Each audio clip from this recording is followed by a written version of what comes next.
Olá, meu irmão, minha irmã, minha saudação de boa noite a você.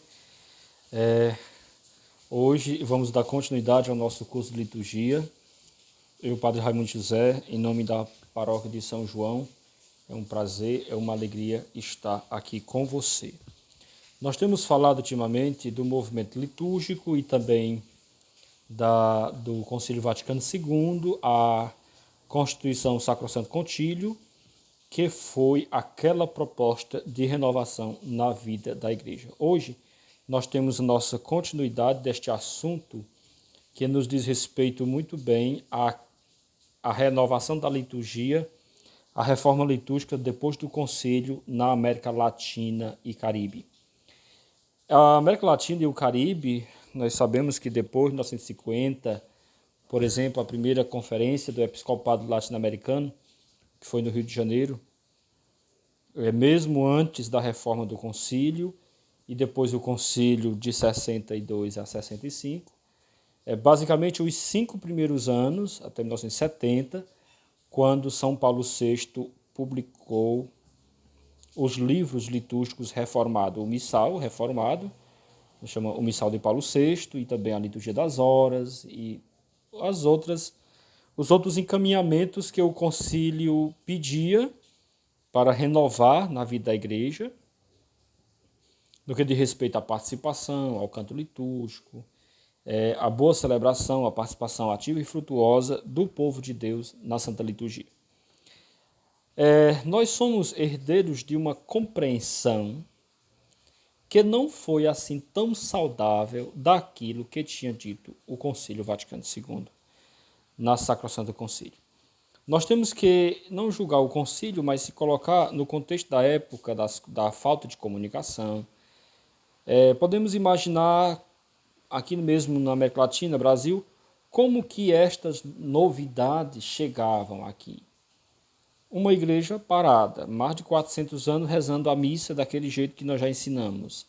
E agora chega a novidade, a missa de frente para as pessoas, na língua das pessoas, que agora a pessoa tem que deixar de assistir, participar e cantar, abrir a boca. Então, assim, não foi tão fácil esta adaptação, esta renovação litúrgica. Então, nós temos algumas características próprias desta adaptação ou da novidade da reforma pós-conciliar.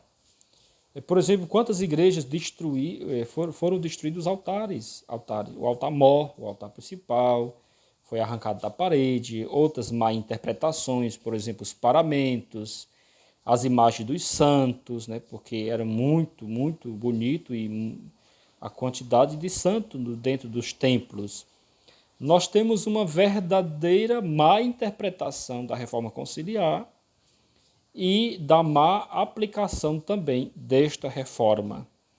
Então, destacaremos algumas linhas de base na reforma litúrgica pós-conciliar na América Latina, e especialmente com os esforços dos bispos, por exemplo, a conferência do episcopado latino-americano chamado o CELAM. Então nós temos alguns marcos referenciais, por exemplo, o concílio terminou em 65. Em 68, na cidade de Medellín, Medellín foi, na verdade, como que a conferência de Medellín foi como que um concílio da América Latina, de como aplicar na igreja da América Latina, marcado por tanto sofrimento, por ditaduras, a reforma da igreja.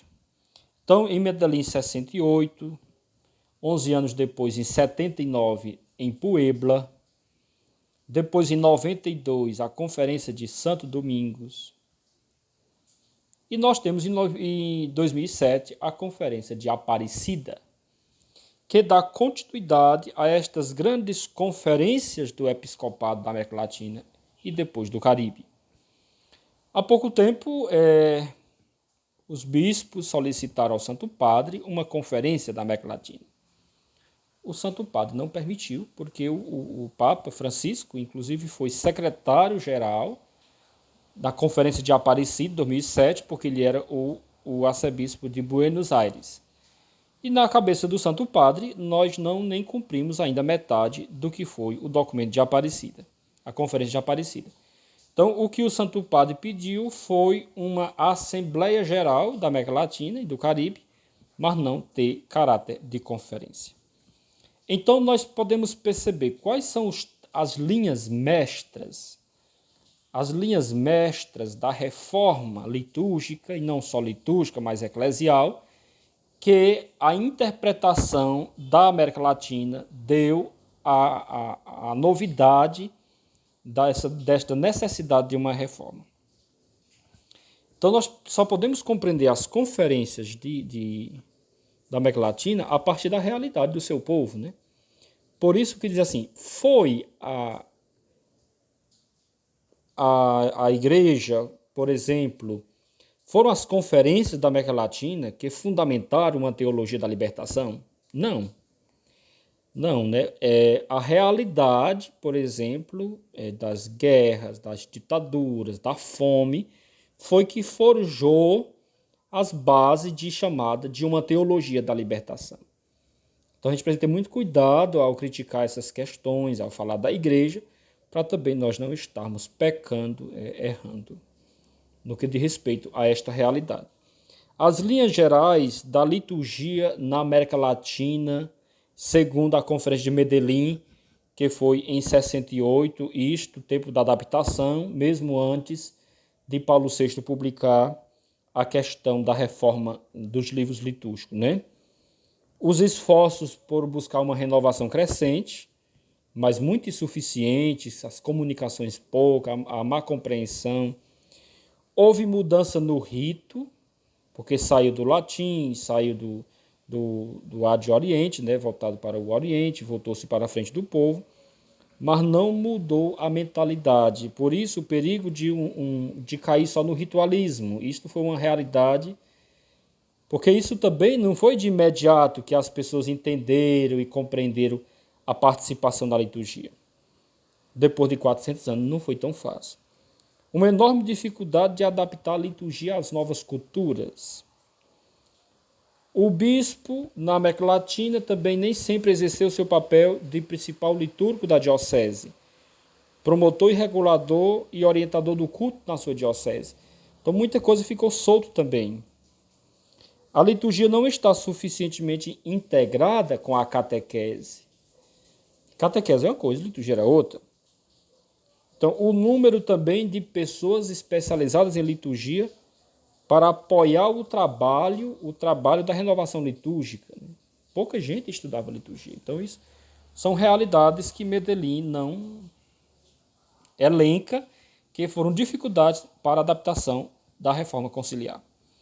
A segunda conferência do episcopado latino-americano, que é a de Medellín, porque a primeira foi em Rio de Janeiro, na cidade de Medellín, na Colômbia, em 68, foi apoiada pela Constituição sobre a Igreja, a Lumen Gentium, e também na encíclica Popular o Progresso, de Paulo VI,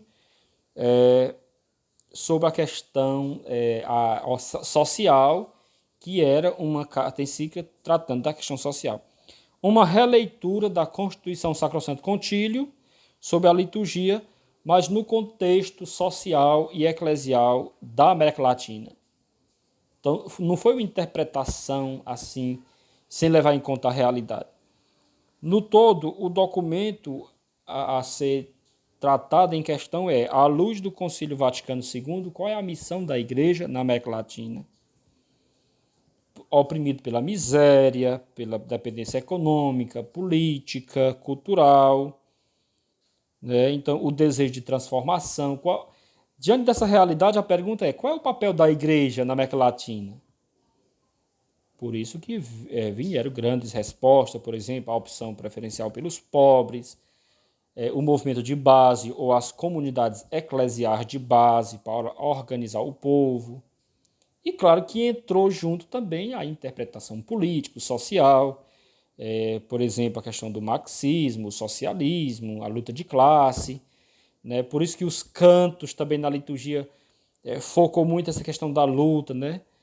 Lutar, né? Eu me lembro que diz, lutar e crer, vencer a dor. É bem, né? Aquela questão do novo céu, da nova terra que Deus vai fazer para nós, né? Deixa eu procurar aqui no meu juízo, né?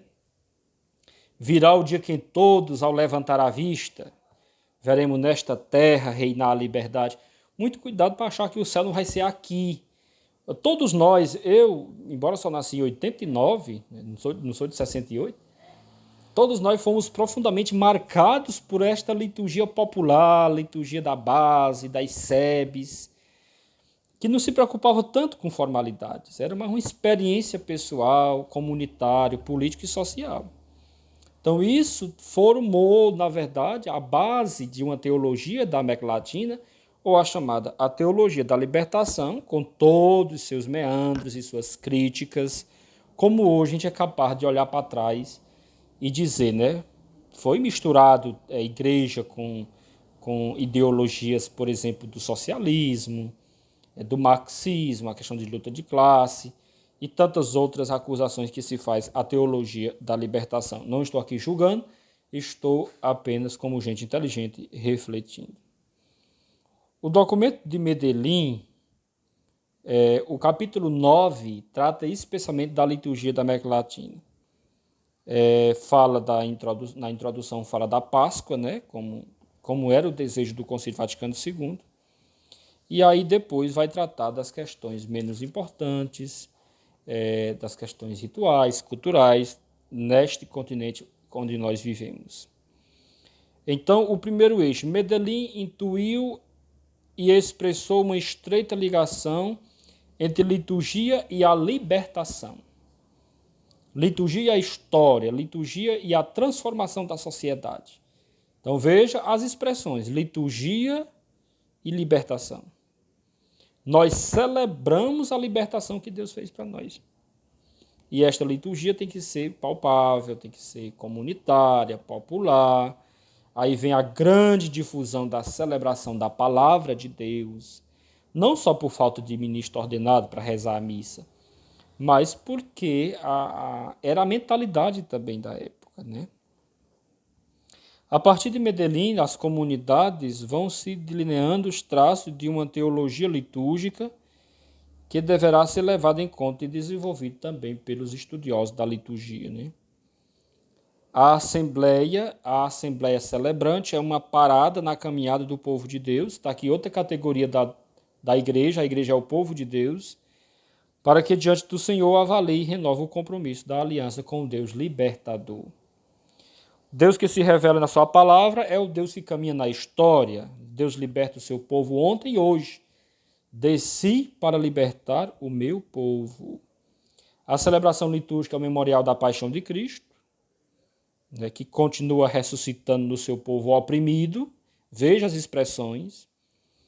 Cristo que nos dá seu corpo e sangue na Eucaristia é o servo sofredor levado à cruz injustamente e justificado pelo Pai porque o ressuscitou. A celebração e a vida formam só unidade, enquanto ambas são expressões inseparáveis do único culto espiritual exigido pelo Novo Testamento. Essa expressão é de irmã Ione Busto, das maiores nomes desta liturgia e libertação da América Latina. Essa irmã Ione Busto, aqui no Brasil, foi uma das grandes liturgistas que defendia essa interação entre liturgia e vida, liturgia e transformação, liturgia e questão social. Então, aqui, a comunidade cristã de base, as SEBs, na sua liturgia, revive a experiência da igreja primitiva, a reunião dos cristãos, a leitura da palavra, a pregação dos apóstolos, a Eucaristia, a comunhão fraterna. Então, isso era interessante. Alguns tópicos que começam a despontar para uma sistematização dos liturgistas. O sujeito privilegiado, convocado por Deus, é o povo pobre, oprimido, e não mais só o padre que celebra. O mesmo povo também é destinatário da Boa Nova. O grito e o lamento são expressões da fé na liturgia. A liturgia é uma ação comunitária que nos convida a uma transformação da sociedade e Cristo está presente na ação litúrgica. É o Cristo que se identifica com os pobres. Por isso, essa questão da chamada a opção preferencial pelos pobres. Então, nós podemos resumir assim, a liturgia da libertação, né, a mudança do dono da liturgia, né, que não é mais o padre, mas é o povo, e uma libertação da liturgia, também libertação do formalismo, dos rubricismos, né? Se dizia que na América Latina chegasse a rezar a missa até o padre só de estola, e também existiram assim, muitos exageros da parte de alguns, né? Hoje nem tanto mais tem uma força essa questão da América Latina, ou do que foi aqui no começo, né, da libertação. Hoje está mais brando essa questão da liturgia. Então, vamos dar um passo de 68 para 79, 11 anos depois, a Conferência de Puebla. Então, essa cidade de Puebla, no México, em 79, foi a terceira Assembleia Geral, Conferência Geral da América Latina. Então, a opção pelos pobres, que é a maioria na América Latina, são os pobres até hoje, a Conferência de Puebla se deu conta de que a religião deste povo, em sua forma cultural, é a expressão da fé católica. Então, aqui veio uma grande valorização da piedade popular. Diz assim, o povo não é esclarecido, mas o povo tem fé, e a fé deste povo é a expressão da fé católica. Então, ao tratar de liturgia, a Conferência de Puebla, o documento faz em conjunto com os temas, por exemplo, a oração particular e a piedade popular. Então, quais são as linhas gerais da Conferência de Puebla, segundo esse nosso estudo aqui da história da liturgia, especialmente na América Latina, depois do Concílio Vaticano II? A renovação da liturgia da América Latina está dando resultados positivos, né? E a partir, logicamente, das comunidades eclesiais de base, né? Então, deve-se estar novamente encontrando a posição real da liturgia na missão evangelizadora da vida da igreja. Uma liturgia comprometida com a vida e não longe da vida, né? Então, isso foi a valorização da piedade popular e também, ao mesmo tempo, um convite à purificação da piedade popular. Isso foi um dos esforços da Conferência de Puebla. A falta de ministros ordenados, o tamanho do continente, a dispersão populacional, a situação geográfica fez cada vez mais crescer a utilidade das celebrações da palavra de Deus presidido pelos leigos. Ou, por exemplo, o serviço do meio da comunicação, o rádio, a televisão, para alcançar a todos.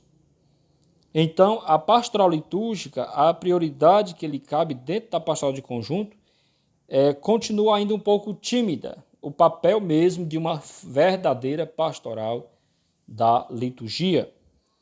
A participação na liturgia, que é o grande sonho do concílio, não repercute de forma adequada no compromisso social dos cristãos, que era o sonho de Medellín. Então, por muitas vezes, a instrumentalização da liturgia se desfigura o valor da evangelização, querer usar a liturgia para justificar, né, a missa do sindicato, a missa da semente, e aí por aí vai. Prejudicial também tem sido a falta de observância das normas litúrgicas no seu espírito pastoral, por abusos que causam uma desorientação. Então, veja, a Conferência de Puebla já identifica que muitos na América Latina não respeitam a liturgia. Se inventava muita coisa, né? Vocês todos sabem do que estou falando, né? Se inventava muita coisa. Agora vamos, de 79, ainda vamos dar um passo maior para 92. 1992, a Conferência de Santo Domingo. Eu não sei se você que está escutando essa aula conhecia estas conferências latino-americanas.